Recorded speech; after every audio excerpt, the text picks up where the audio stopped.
So go back a second. So my name is Rajesh Menon, and I lead a group at the University of Utah where we're a group of applied physicists, electrical engineers, some chemical engineers, and some biologists. So we work on a variety of different things where we try to manipulate the properties of light in order to do some very interesting things. And these range very wide range of topics. Everything from imaging deep inside the mouse brain to understand neurological disorders to improving the efficiency of solar cells. But today, so in a sense, what we try to do is what you saw before. We try to hack the light. In other words, we try to do stuff to light or try to gain more information from light that which could not be done before. So we really try to apply computing, nanotechnology, microtechnology, all of these into doing some interesting things with light. Today, I'm going to talk about something quite different than what I just mentioned before, but something we can all relate to. All of us have taken photographs with our cell phones. As an amateur photographer, I've taken pictures of my kids, and I love my phone, except under one condition, when we have very poor low light. So this is a picture of my kids and their friends. They were making s'mores on the beach one evening. It was a great memory, but not a great photo. You can hardly see anyone. So obviously, what I want to talk to you today is something that I've been working on for the last few years, which is trying to address what some would consider the last frontier of mobile photography. So this is what I'm interested in. Now, of course, in a scenario like this, I know we are interested in the aesthetics, but if you imagine when we have a large number of autonomous vehicles on the road, like this one, this will become a matter of life and death.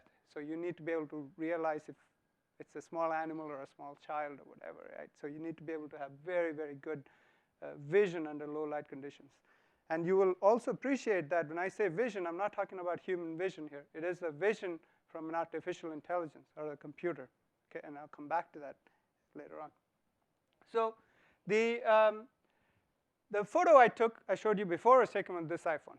Okay, and it's a great camera.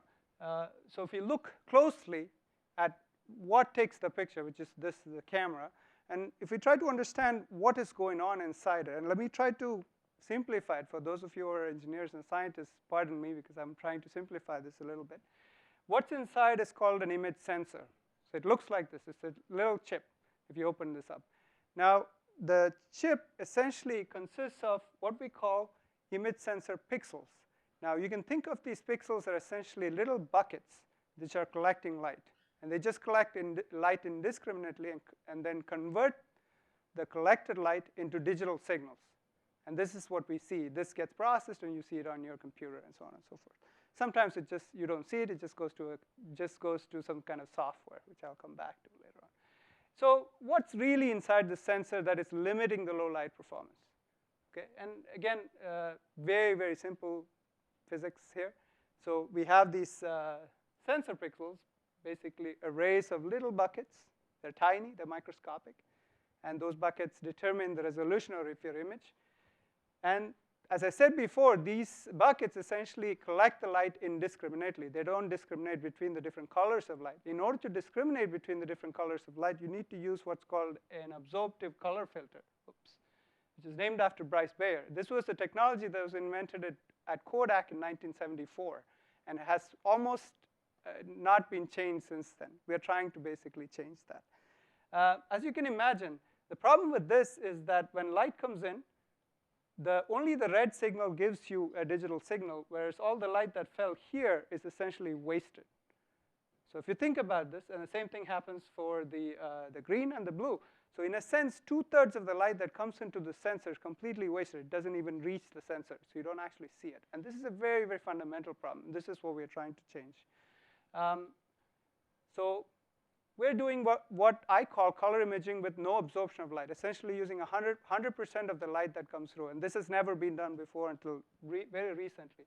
So for instance, we take a look at a reference scene like this, and we create an image like this. It's not perfect, but it is one of the first images that we've taken. It's an artificial image where there has been no absorption of light at all. 100% of the light has been utilized. So we recently started a company to commercialize this, a company called Lumos Imaging. The idea is to essentially enable very, very good low-light mobile photography. And I'll go through very simple results. These are actual experimental results. We've shown 3 times the sensitivity, higher color accuracy, which I'll come to in a second, and higher spatial resolution. Now, spatial resolution is interesting. What this means is that when you think about, let's say, an 8-megapixel camera, this technology converts it into something like an 11-megapixel camera. So you actually increase the spatial resolution of your images, which might be important for certain applications. Now, what's really interesting is that humans only see a tiny sliver of the colors that exist in nature. So we have light from the sun, which span a very wide range of energies, but we only see a tiny little bit of it.